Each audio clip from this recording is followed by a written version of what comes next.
Stack.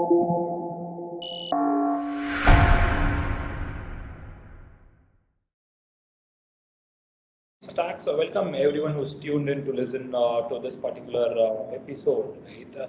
So now we have with us Owais Ahmed. Owais is a senior solution architect of Azure, and right from his college days, he's been a big fan of Microsoft products.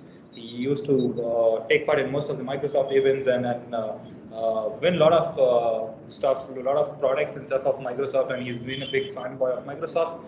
And then he started his career around training people on Azure. He started it in around 2012. He started the practice of helping techies get into cloud or maybe adopt cloud. And then on, he worked with Microsoft. Before working with Microsoft, he had his own startup for a couple of years, and then he worked with Microsoft for close to 1.5 years, and then he moved to Dubai. Currently, he's working with Etisalat. Etisalat is one of the leading telecom firms in Dubai, and he's a senior solution architect there. Right? So, Wes, I welcome you to part of this third series of Ask the Monk. So, welcome you. Thanks a lot, Ashfaq. Thanks a lot for the introduction. So yeah, hi everyone. As Ashfaq mentioned, that's a brief introduction about myself. I've been into cloud almost since 2010, right? So I started with a bit of AWS-based private cloud platforms, right?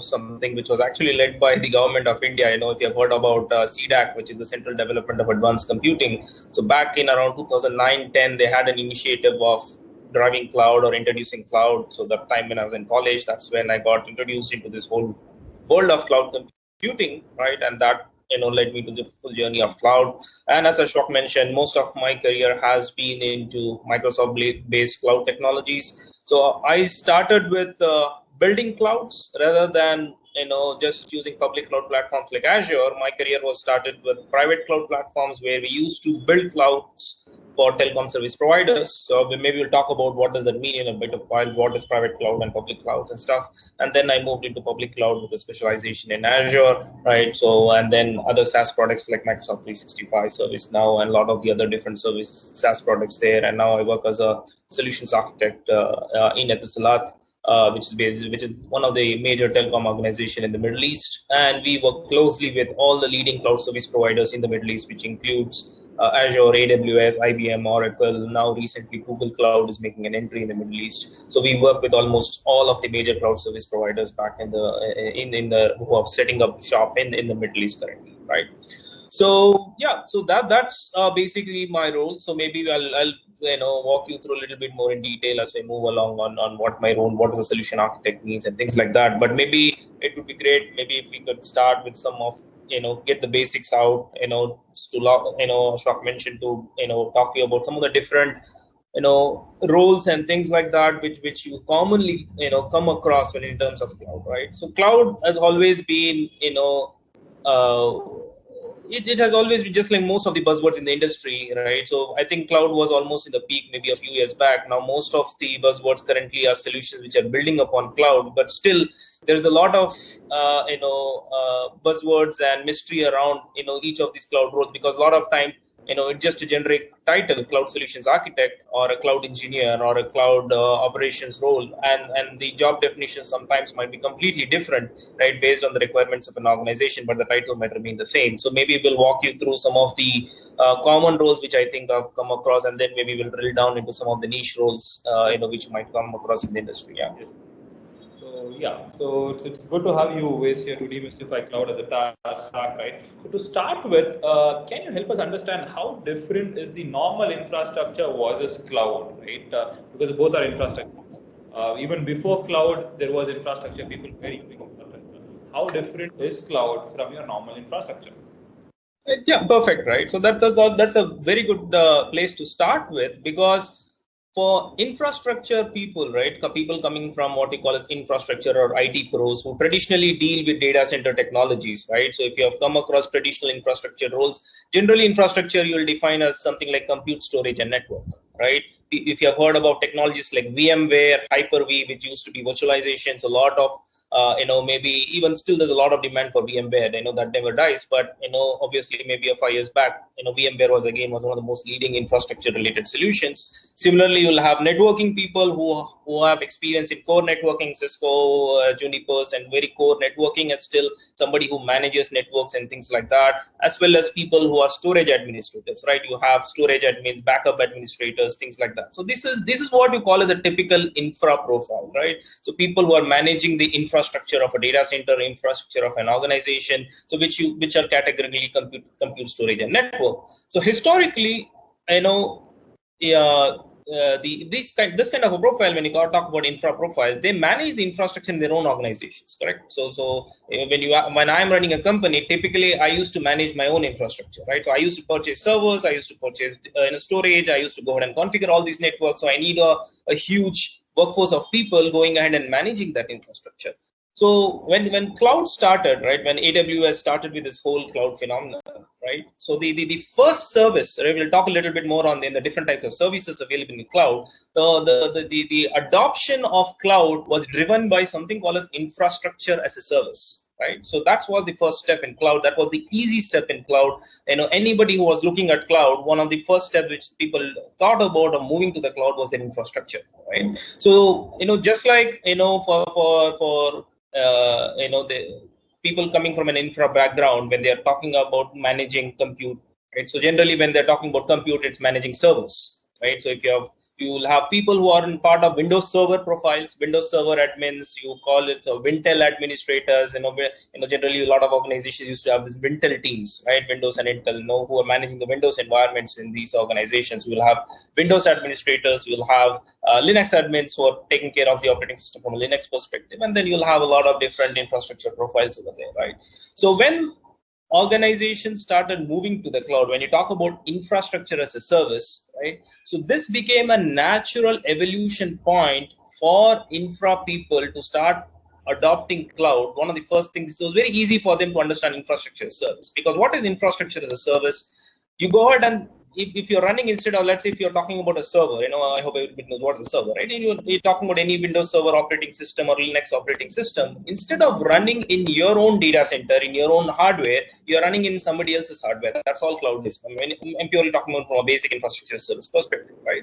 So instead of running in your own hardware, why do you want to invest in your own hardware? Why do you want to manage it? Why do you want to go through all the complexity of managing your own infrastructure? Why not let somebody else take care of it, right? So that's where infrastructure service started coming in. Yes, a lot of hosting providers used to be there.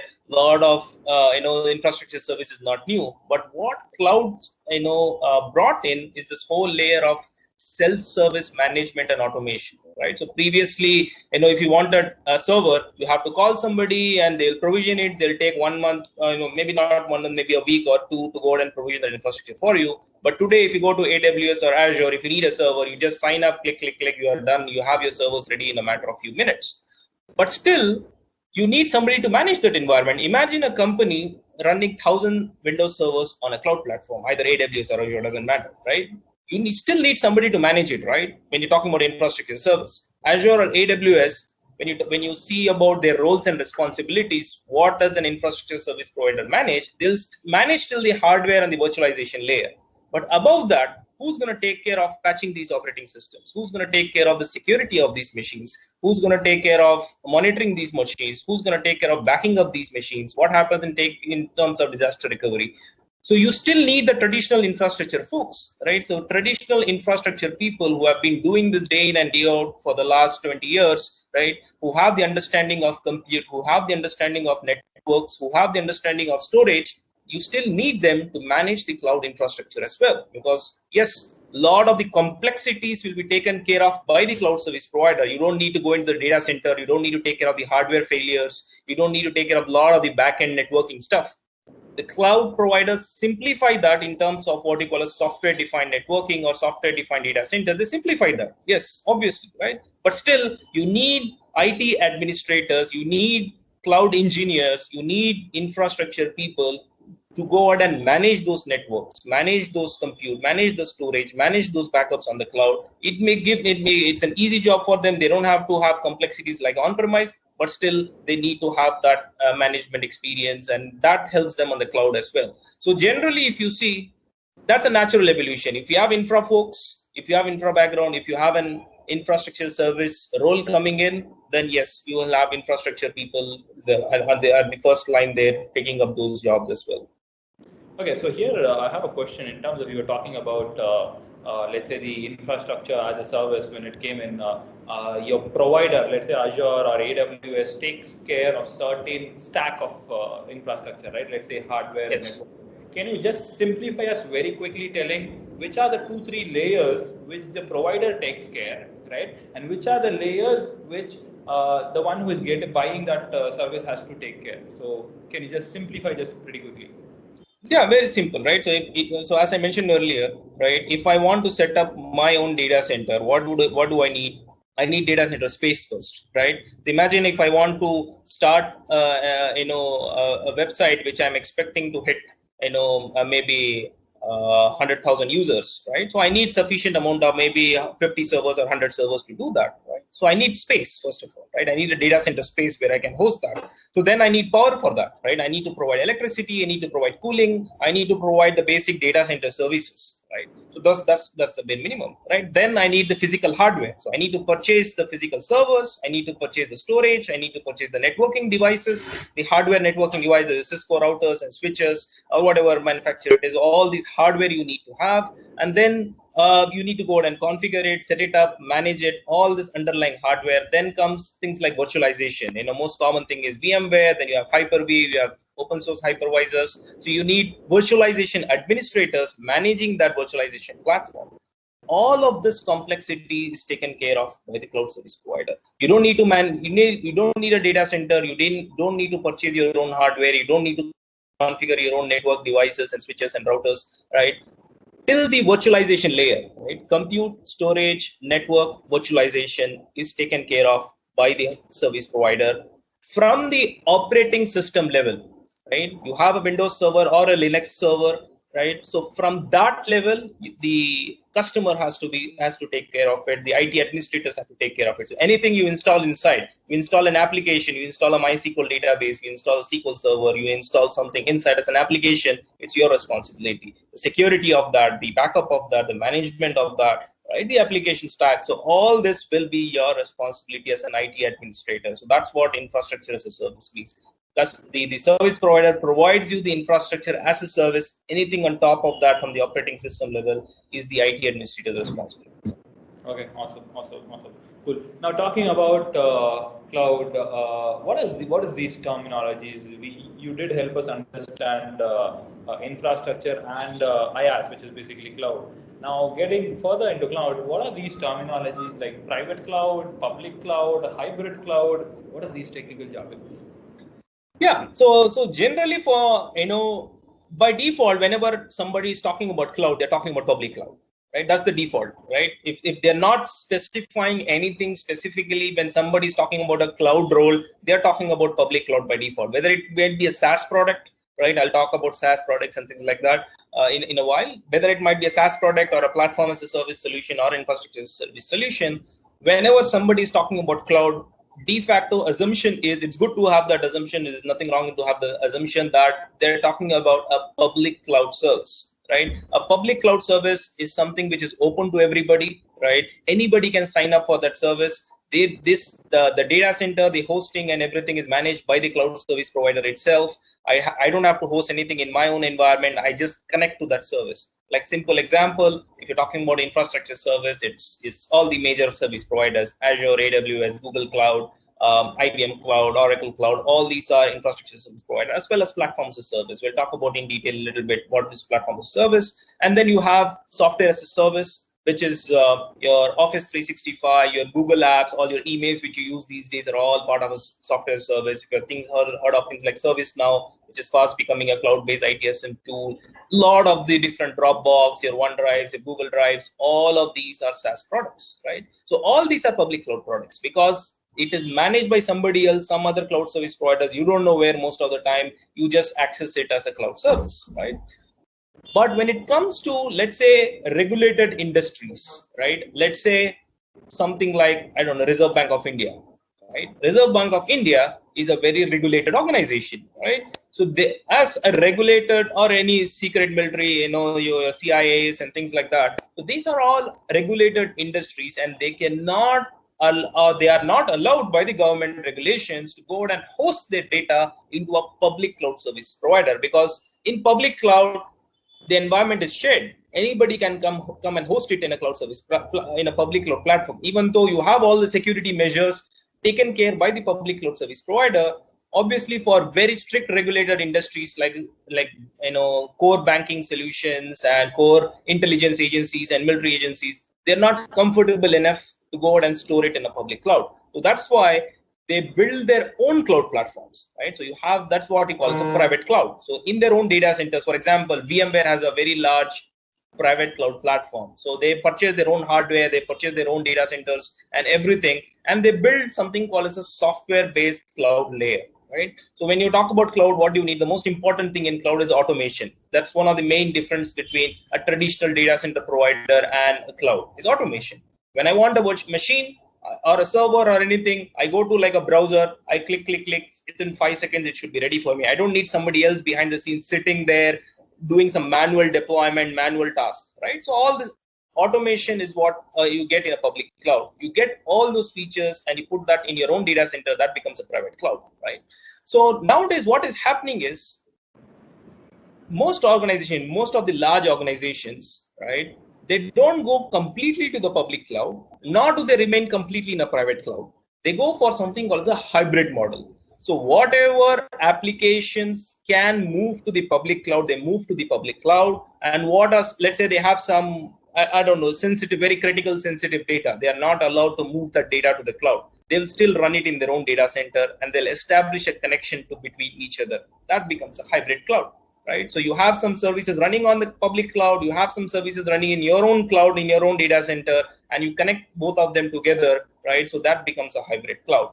So you have, so nowadays what is happening is the major cloud service providers like AWS and Google, they are, and Azure obviously, right? They are realizing the value of hybrid cloud, and they're literally launching, hybrid cloud enabled products where, let's say you want AWS in your own data center, AWS has a program called as AWS Outpost. You want Azure has something called as Azure Stack.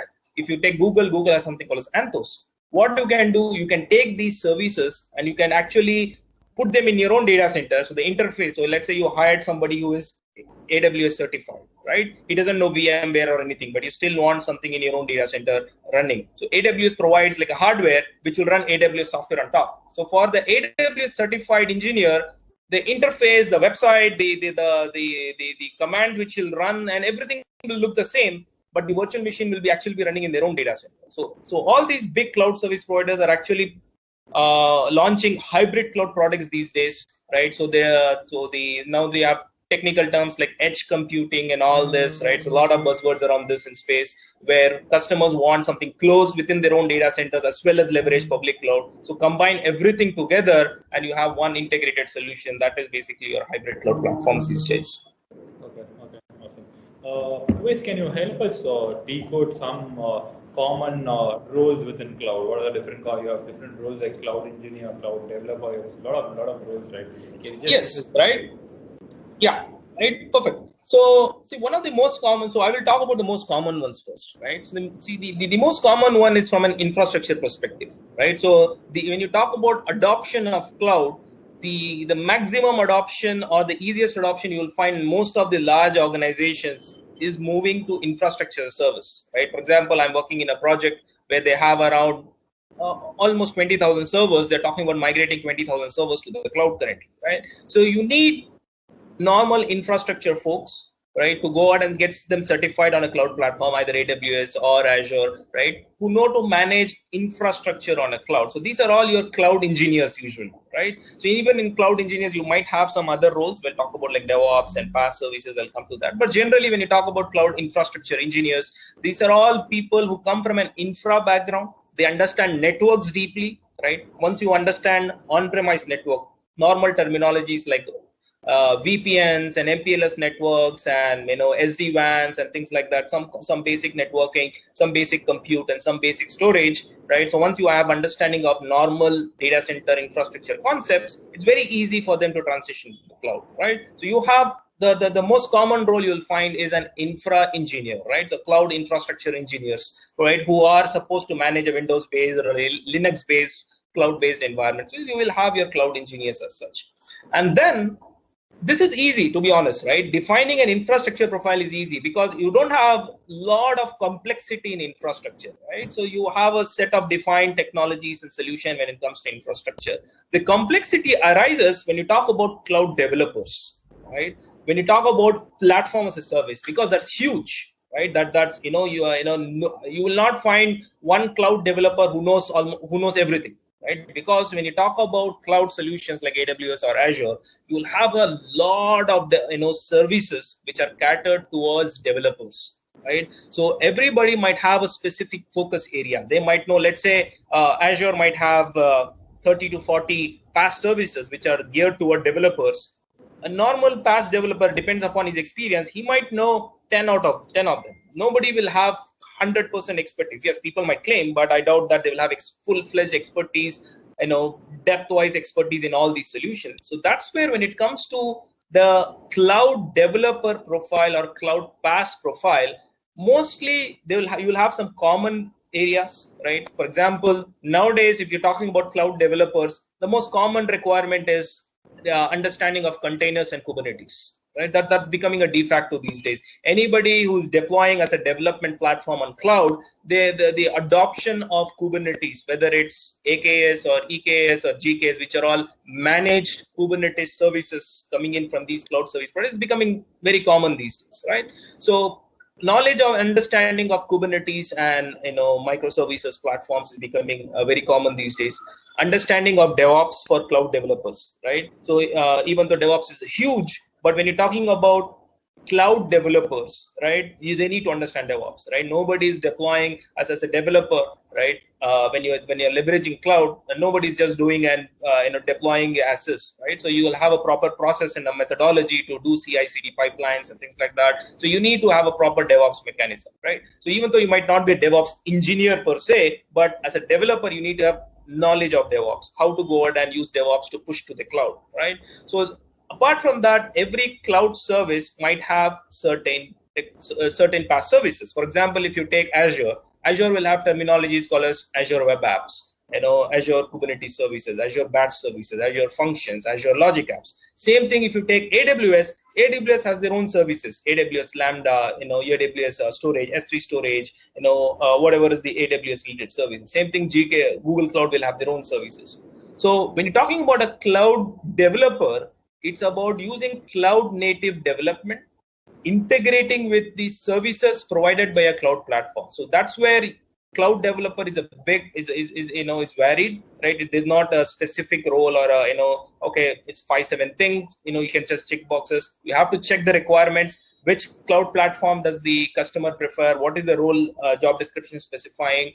And based on that, the cloud developer profile can vary a lot. Interrupt here. Just wanted to quickly understand how different is a backend developer from cloud developer, right? Does the cloud developer need to know some language, anything around the backend? How the backend developer is different from cloud developer? See, that's what, right?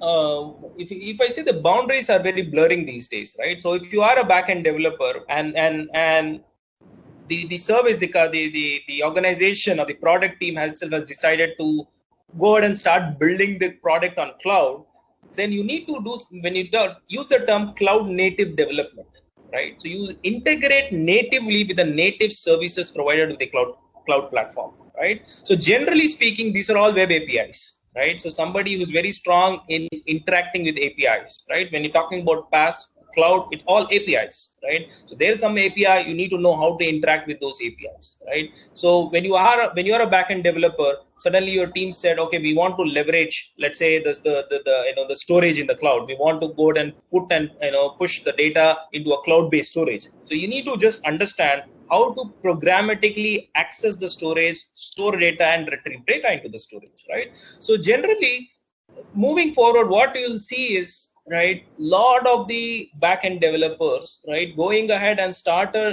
learning or start integrating their solutions with cloud native products, right? So when you have developers and they want to go out and start leveraging these cloud solutions, so that's a cloud developer for you. There's no specific role as a cloud developer. So naturally what will happen is these developers will start more and more integrating their products with the cloud. So then they'll have to start learning those cloud solutions and those cloud products.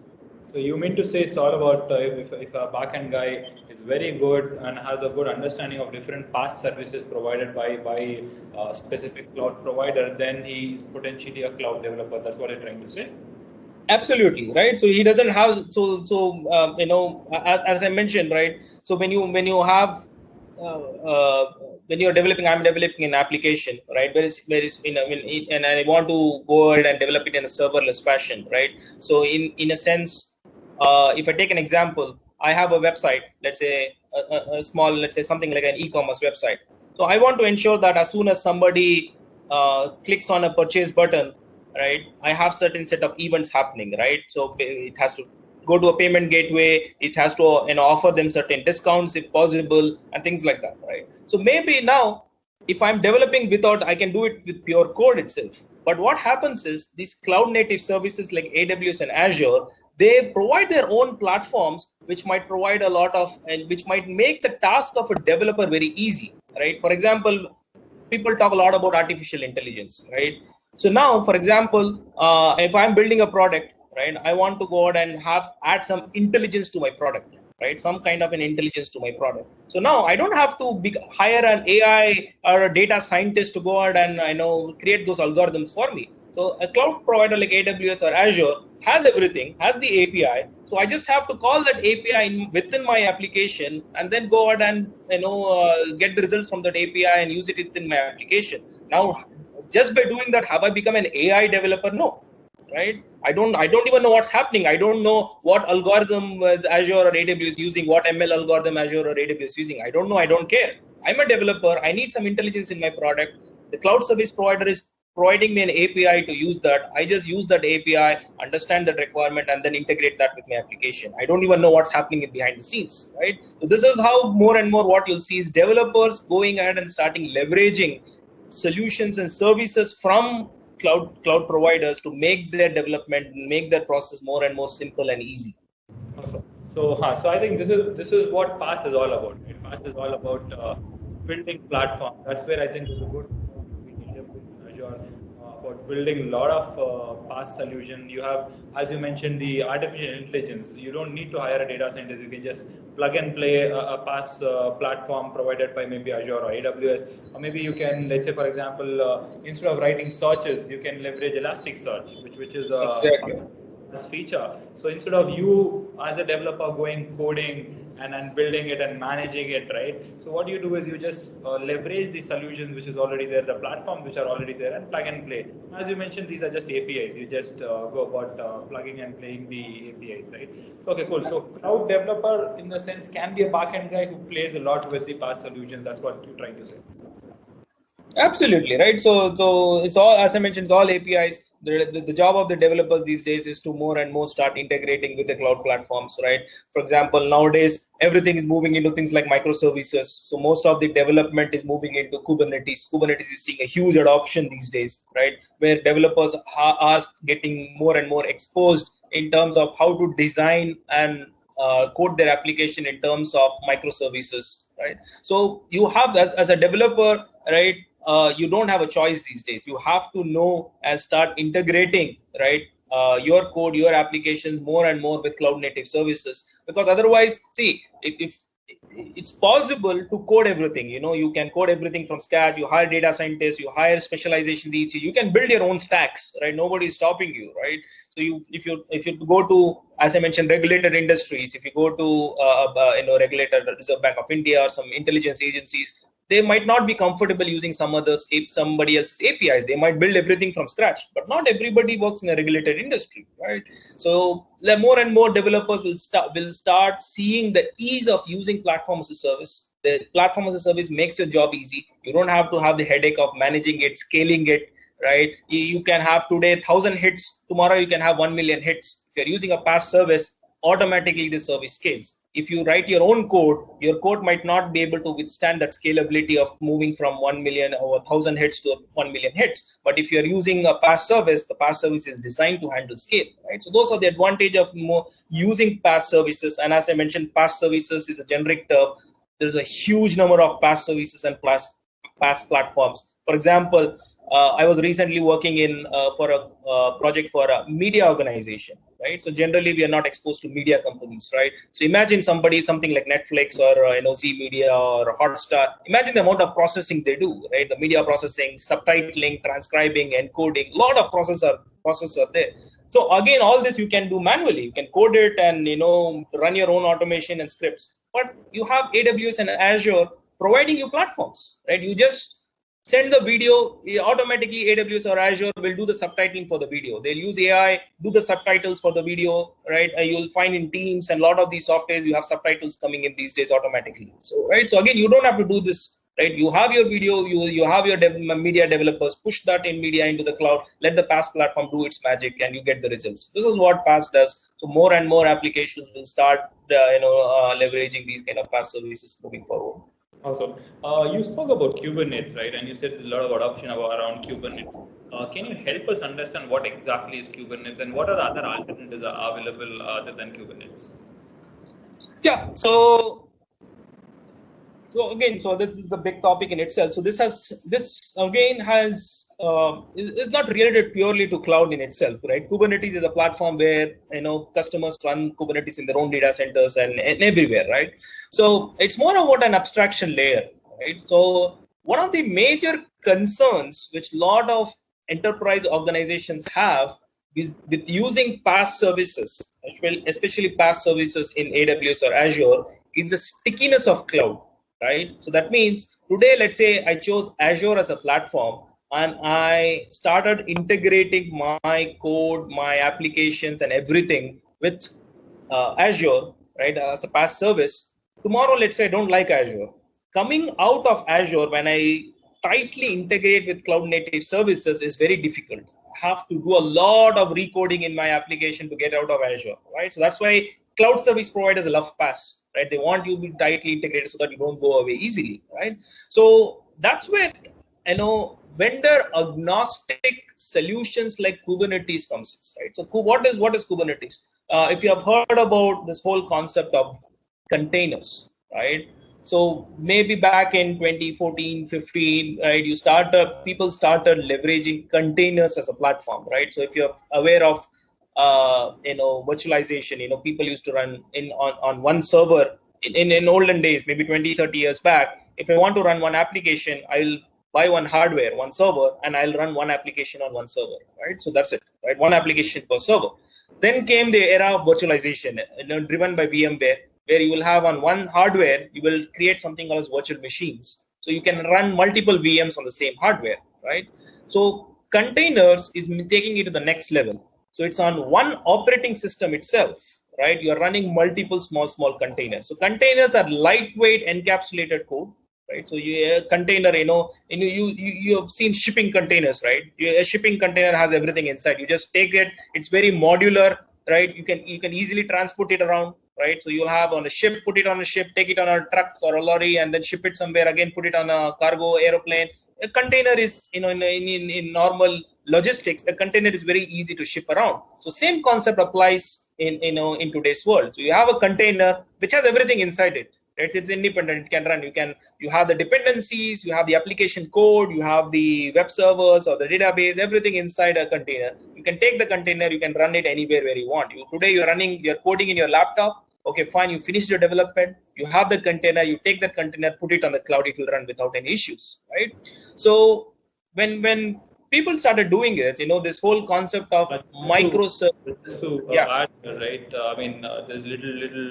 I think some heavy terms used here. Recruiters may not get it. Just to help them get a little more clarity in terms of containers, right? It's like this. For example, if you have to run one application or a software, you set up a lot of dependencies and environment, right, in one operating system, right? This is the most basic way how things have been working for the last 20 years, 30 years. Now, for example, you have to make this particular code which you've already set up in your laptop to work elsewhere. Maybe you want to make sure this code runs in someone else's laptop, right? Then you have to set up all that dependencies and environment in someone else's laptops, right? So what containers brought in? Containers brought in a model wherein you can just put it in a container, and that container will have all the dependencies, everything which is required, the environment, everything. And you take that container, maybe you just throw it in cloud, they can use it directly from there. They need not install the dependencies and stuff. This is what container is. I think just wanted to add this. Maybe this was little... Yeah, definitely, absolutely, right. So it's as I mentioned, it's just, I just took the example of a shipping container. It's very modular, self-contained. You just take it,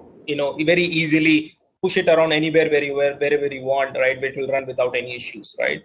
The issue started coming in when customers started running thousands of containers, right? So if you're running one container, it's fine, it's easy to manage, and right, it's fine. But when you're running thousands of containers, right? Just like in a shipping industry, in logistics industry, you need somebody to process it, manage it, operate it, right? Similarly, in technical terms, you needed some orchestration platform, right? If you are running 1,000 containers, how to make sure that if one container stops working for some reason, if I'm running 1,000 containers, it's very difficult for me to identify which container stopped working, restart that container, troubleshoot that container, and things like that, right? How do I scale it, right? So I have containers running in, right? Suddenly I launched a marketing my marketing team launched a marketing campaign. I need to scale out automatically, right? So I need some kind of an orchestration platform, right, which helps you to simplify running and operating and managing these kind of containers. That's what Kubernetes is, right? Kubernetes was internally used by Google, right? They were using it internally. Then they launched it as an open source product, right? So maybe back 3-4 years back, there was what we call as the orchestrator wars happening, right? So there were competing orchestrators. You had Kubernetes, you have Docker Swarm, you have a couple of them. I don't remember these days, right? You had competing, yeah. Mesosphere.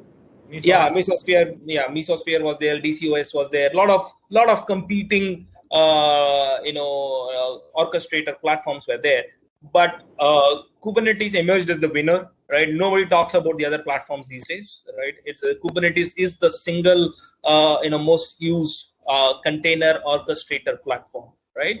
So where does cloud come in over here, right? Kubernetes you can run on-premise, right? Kubernetes is an open source product. You can run it in your own environments. You can run it in your laptop as a lightweight dev environment. You can run it in your own data center, right? But Kubernetes is not easy, right? Configuring, managing, operating Kubernetes is not easy. It's complex, right? So again, a lot of infrastructure folks also are learning Kubernetes these days about operating and managing Kubernetes. That's the infrastructure part. They don't get into the coding part, right? So infrastructure profiles also are getting into operating, managing, configuring Kubernetes clusters. This is an infrastructure, especially Linux admins, right? People from a Linux backgrounds, they are moving into Kubernetes administrators of running and operating and managing Kubernetes clusters. But still, it's complex. You'll have a lot of networking, software-defined networking, managing complex storage and compute. A lot of requirements are there. So a lot of these Linux admins are moving towards getting certified as Kubernetes administrators. But still, managing Kubernetes is complex. That's why you have cloud providers like Azure, AWS, Google Cloud, providing Kubernetes as a managed service, as a service, basically, right? When you talk about infrastructure service, platform as a service, software as a service, you can literally substitute anything. We call it as XaaS, anything as a service, right? So similarly, we have Kubernetes as a service, where these service providers, they take care of the complexity. Okay, fine. Running Kubernetes clusters is difficult. We'll take care of that backend complexity. We will give you a simplified front end so that your developers itself, you don't need a lot of operations guys, right, infra guys to set it up, manage it, configure it. Let the cloud provider take care of it.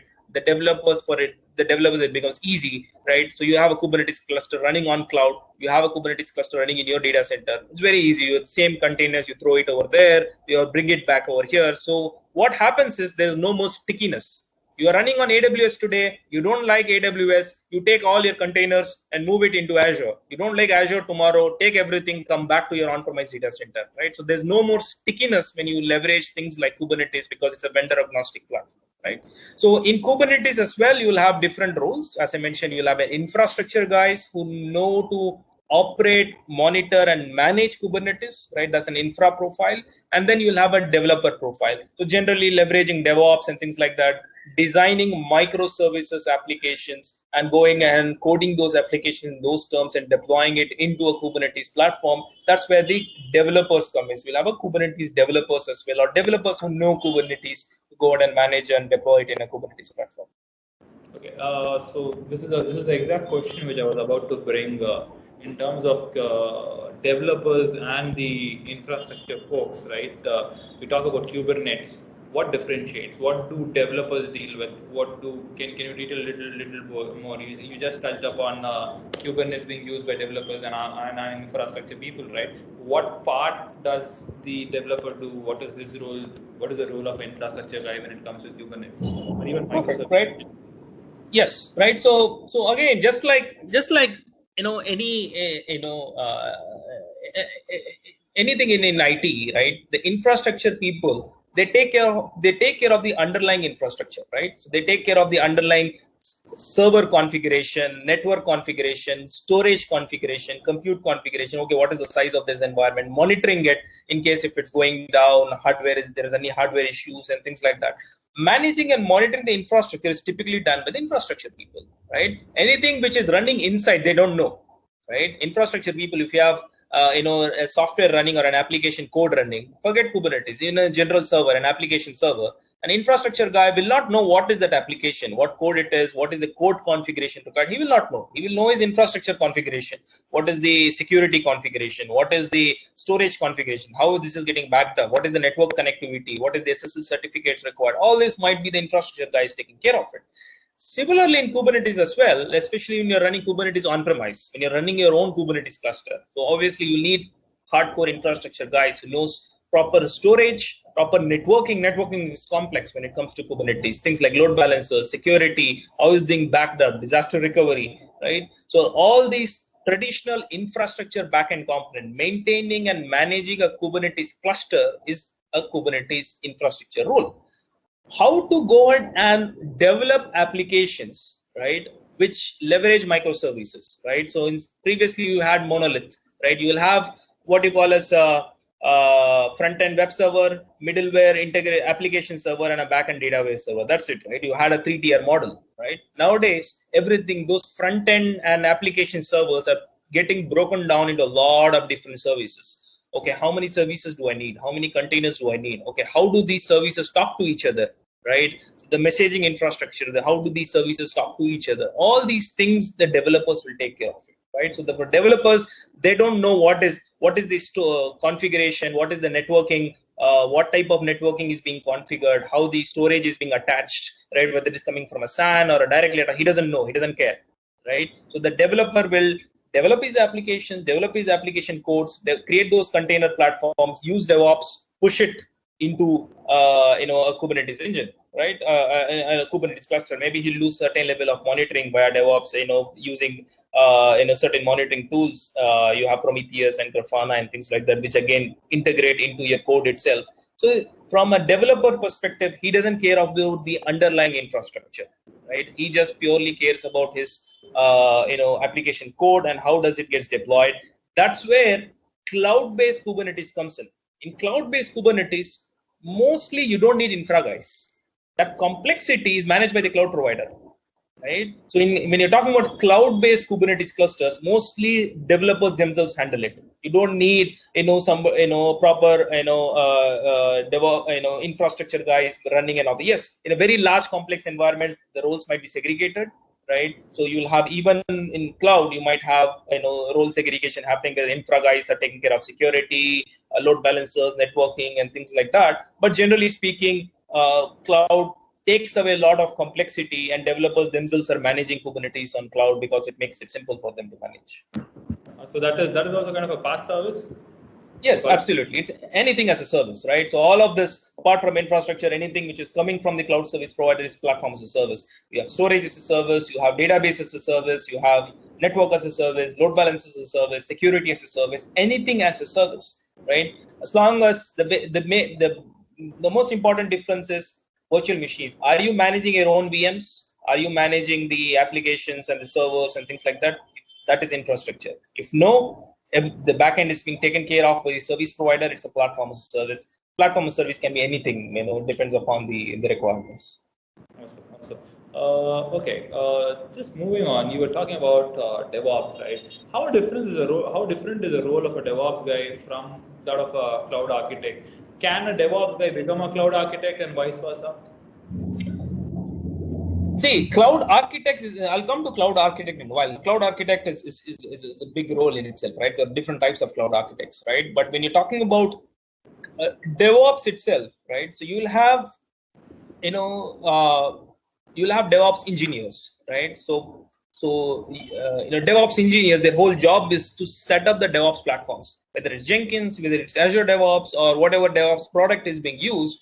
Their role is to manage that DevOps platform itself, right? So whether the platform is secure, whether those proper pipelines are being set up, the variables are being set up, setting up that DevOps platform, setting up those integration with different products. The whole point of DevOps is integration, right? So you'll have DevOps integrating with different cloud providers, different testing tools, different security tools, where you'll have DevSecOps coming, so that as soon as a code is getting pushed, automatically some security testing tool comes in, checks the code, right, and ensures that the security of the code is proper. Only then it gets pushed. All that integration is done by a DevOps engineer.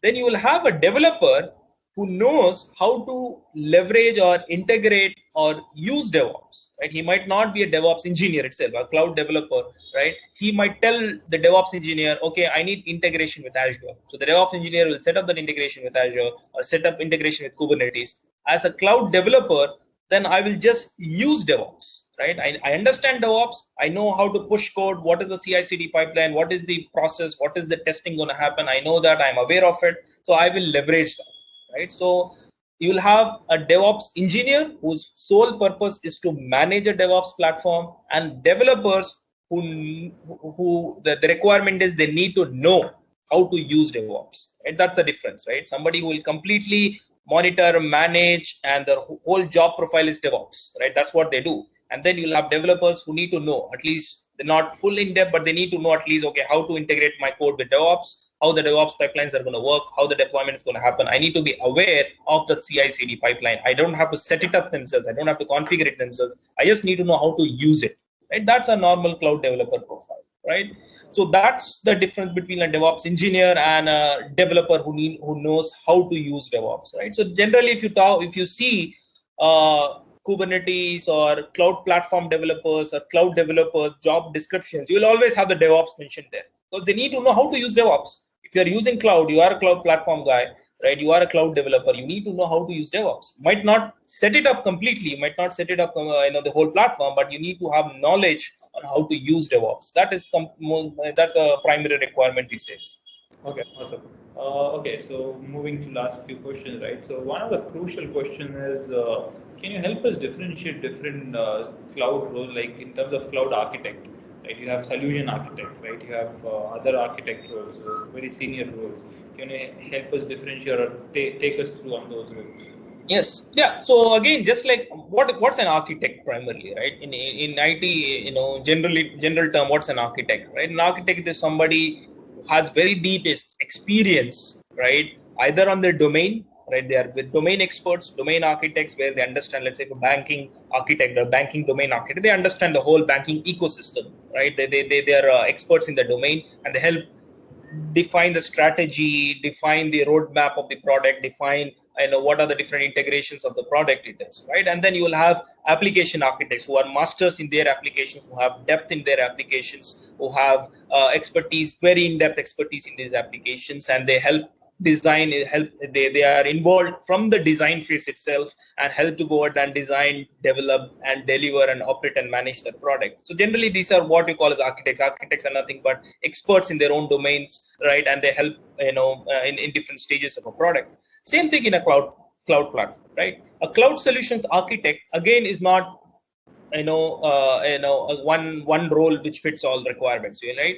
In cloud solutions architects as well, you will have different profiles. You'll have cloud architects who are specializations in infrastructure, right? So whose domain is, they come from an infra background and they help in designing very large, complex cloud infrastructure rules, right? Cloud infrastructure platforms. You'll have, imagine, somebody who's running 10,000 machines on the environment. You need to take care of networking, storage, backup, the disaster recovery, backup, all these things from an infrastructure profile. Okay, how do I design this? One of the most important things is networking, right? So how do I design this from a design phase itself? How do I go ahead and have the optimal solution? So each thing in cloud might have, there might be 10 ways of doing the same thing on cloud. A cloud architect the role of a cloud architect is to choose the right tool for the job, right? So when you're talking about a cloud architect, as I mentioned, you'll have an infra architect for specialization in infrastructure. Then you'll have a platform architect who comes from a developer background, who understand integrations, APIs,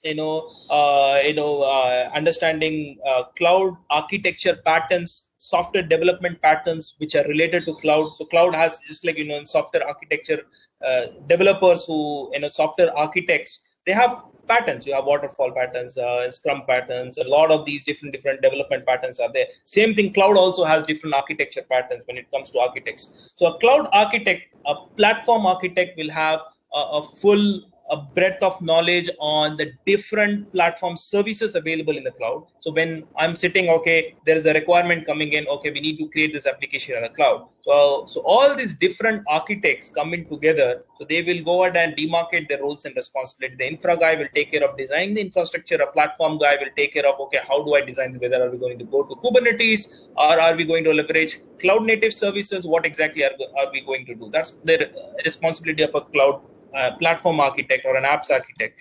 Similarly, you will have data architects. Data is a huge field that needs a session in itself, right? So you'll have cloud data architects who take care of the data platforms and cloud, right? So you will have cloud security architects whose primary focus is completely security, especially large enterprises.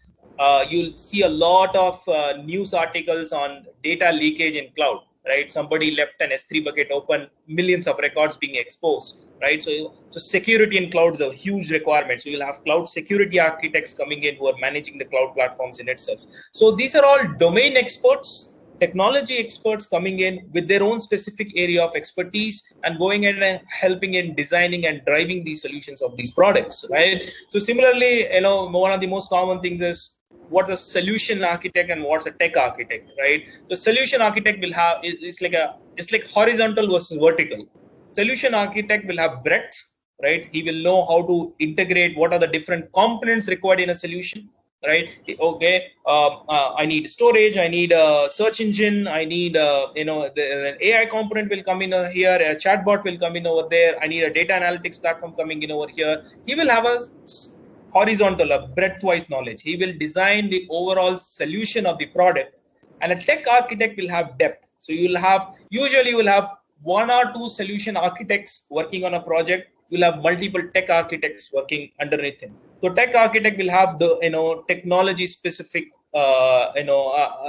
domain expertise, right? A solution architect will have generally his domain specific knowledge. As a banking expert or an e-commerce specialist or financial regulations, whatever is it. A solution architect will have a breadth-wise knowledge. He will design the different solutions. A tech architect will have technical depth, technical expertise to design those solutions on a vertical basis, right? That's something which you'll have to check what is the role asking for. The role asking for specific expertise, a complete end-to-end expertise on a specific solution or a specific scenario, or they're talking about somebody who can understands the whole landscape, whole technology landscape, and understand and design a solution, right? It's a solution. It's not a product. Right, so somebody who has expertise to design a solution, right, for the requirement, that's a solution architect. So there also, you'll have different roles depending upon the organization which is hiring. So you will have pre-sales architects. If you're hiring for partners, right? So you will have AWS partners, Azure partners, Google Cloud partners. So these kind of partners are service industries, right? They are all service integrators, right? They will have pre-sales requirements. Somebody who has a technical pre-sales architect, so who helps in responding to RFPs and writing proposals, designing these complex solutions during and also from a commercial sense, understanding the components, which cloud is cheaper, right, for this solution. In the cloud itself, selecting, for example, if you take a small example, a storage option on Azure, one option is $50, another option is $20, right? For a normal guy, both might look the same, but an architect's job is to, based on the requirement, find out which solution based on that price point, what is the right solution for the right requirement, right? So this and all, so that's a pre-sales role. So depending upon the role, depending upon the organization which is hiring, right, a partner organization, a service integrator, right, they might hire pre-sales roles, somebody who works with different customers, different organizations. A product company doesn't need that. If a product company is hiring a cloud architect or cloud role, generally they will work with their own internal engineering teams. They're not going to talk to external customers. They're trying to build their own own internal products. For example, I work for partner organizations, right? I don't work for Etisalat's internal engineering teams. I work for their partner organization, where I talk to a lot of different customers, understand the requirements. RFPs come in, we respond to those RFPs and proposals. Once we win the project, we go ahead and deliver that project to the customers, and then we move on to the next project, right? So depending upon the organization as well, the job description might look the same, right? It's just a generic job description. Cloud solutions architect, my job description will be the same, as well as somebody is working internally. The technology understanding and the requirements might be the same, but the job role itself might be different because of the hiring organization profile, right? So you might ask them, okay, what is the requirement? Are you a partner organization, or are you hiring for your own internal engineering teams? Based on that, you can see whether a candidate has the experience of working already in partners. So generally, you prefer that a customer. I've worked in partner organizations most of my life, so I know the partner ecosystem, right? So somebody who works, generally, this is the mistake I have seen happening. Even when hiring for my own teams internally in Etisalat, when we hire somebody who does not have partner-facing experience, who's worked internally for a specific organization alone, he has never worked for customers, he does not adapt very well to dynamics of working with different customers in a fast-paced environment, right? So even though he has technology knowledge, he does not has that capability or experience on handling multiple projects and multiple customers at the same time. So find out what is the kind of role it is, and based on that, you can obviously focus on what skill sets are required. A couple of interesting points you made. One was the difference between the solution architect and a tech architect, where you spoke about the differences majorly from a breadth and the depth aspect. I think that would have helped a lot of people. And the other aspect you just brought in, right, in terms of explaining the client facing and the internal thing, right? While hiring solution architects, whether they have done it internally or they are facing partners or clients, that is a very good point, I think, which recruiters can take it up to validate while hiring solution architects, because generally for recruiters, solution architect means solution architects, right? And the tech stack they look at, AWS, Azure, and PaaS platforms and all that, right? So there's one more valid point which we need to check going forward, which is specifically look whether they have done solutions internally or for their clients or partners. So that brings a lot of difference there, right? Okay, so it was amazing having you, Wes. So I believe this 1 hour of discussion had a lot of takeaways for recruiters in terms of understanding. Even for me personally, there were a lot of areas which I got clarity on, and got a better picture in terms of what cloud is, what is PaaS, and how things work, right? And what is hybrid cloud and private and public cloud, right? Two differences were like really some good pointers. And at the end, which you spoke about in terms of the solution architect, tech architect, and the specific difference in terms of solutioning internally and for partner companies. Those are like very, very valid points. I believe that would have helped a lot of recruiters. So thanks for joining in, Wiz. Thanks a lot for being a part of this. And thanks everyone for tuning in, right? We'll be back with the next series and we'll keep you posted. Thank you guys. Thank you, Wiz. All right. Thanks a lot, everyone. We just touched the tip of the iceberg. That's a lot of content to process for within an hour, right? But that's how the world is, right? So the IT field, a lot of stuff keep coming in, right? So thanks a lot, Ashwak, for arranging these sessions. So I think so it's good for recruiters to keep in touch with the new changes happening in the IT industry. Always, it's always good for everybody to know what's happening in the industry, so that getting the right profiles and connecting with the right roles is the most crucial part of what you guys do. So thanks a lot for all the things which you do, and hoping forward to connecting with you in the future sessions. Thanks a lot. Thank you. Thank you. Bye.